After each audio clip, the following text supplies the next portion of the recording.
Thank the gentleman for yielding. I thank him for his work. I thank Mr. Lucas for his work. We struggle in this Congress to try to bring bipartisan legislation to the floor. It's a shame. I've normally voted for the Farm Bill for a reason I'll express here. First of all, the Farm Bill is an important piece of legislation that sets federal policy in a range of areas that deeply affect the lives of farmers, their communities, and consumers. But it also makes a huge difference in the lives of those who rely on food assistance to avoid hunger, especially children. It's a shame that we could not consider the Farm Bill on its merits without undermining its credibility with what we clearly believe are not reforms, not the elimination of waste, fraud, and abuse. It's so simple to say that. I've heard that for all the time I've been here in Congress, let's just cut out fraud, waste, and abuse. Everybody wants to cut out fraud, waste, and abuse. But cutting out assistance for hungry people is neither fraud nor waste nor abuse.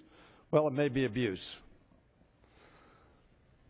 The Supplemental Nutrition Assistance Program, or SNAP as it's called, protects over 46 million Americans who are at risk of going without sufficient food. Nearly half of those are children. Are there some reforms that are needed? Perhaps, and the Senate has made those reforms in a moderate, considered way. The average monthly benefit per participant last year, according to the USDA, was $133.41. I challenge any member of this House to live on $133.41 for food. $4.45 a day, $4.45 a day. At a time when millions remain out of work, struggling to support themselves and their family as they seek jobs, it would be irresponsible to make the kinds of cuts that are proposed in this bill. No one in the richest country on the face of the earth should go hungry in this country.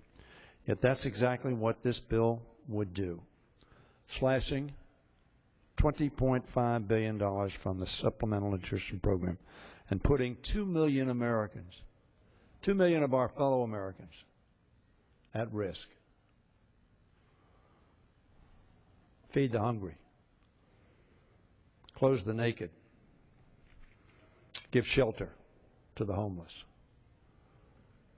That's not a political policy, that's a moral policy. Our faiths teach us that. While we've cut millions in funding in this bill, this Congress has done nothing to advance legislation that will help create jobs or opportunities to help expand our middle class.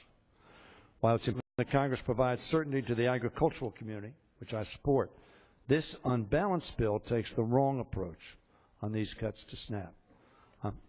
30 additional seconds. 1 minute. I yield 1 minute to the gentleman. The gentleman is recognized for an additional minute. Thank you, Madam Speaker. I'm disappointed. This ought to be a bipartisan bill. Mr. Peterson wants to be a bipartisan bill, and many of our people, as a matter of fact, the majority of our people support it in committee. I think the chairman wants it to be a bipartisan bill. I understand he has to deal within the framework of his caucus, like every chairman has to do, on either side of the aisle. I understand that. But it is a shame in a bill that ought to be bringing us together for people who provide this country with food and fiber, and indeed provide a lot of the world with food and fiber, that we have put this almost poison pill, I don't know whether it's going to be a poison pill, but almost poison pill in it. I regret that. It's not worthy of our country. It's not worthy of the morals of this nation. But I thank the chairman and I thank the ranking member for their efforts to try to bring us together. Whether they've done so or not, we'll have to see. I yield back the balance of my time. The gentleman from Minnesota.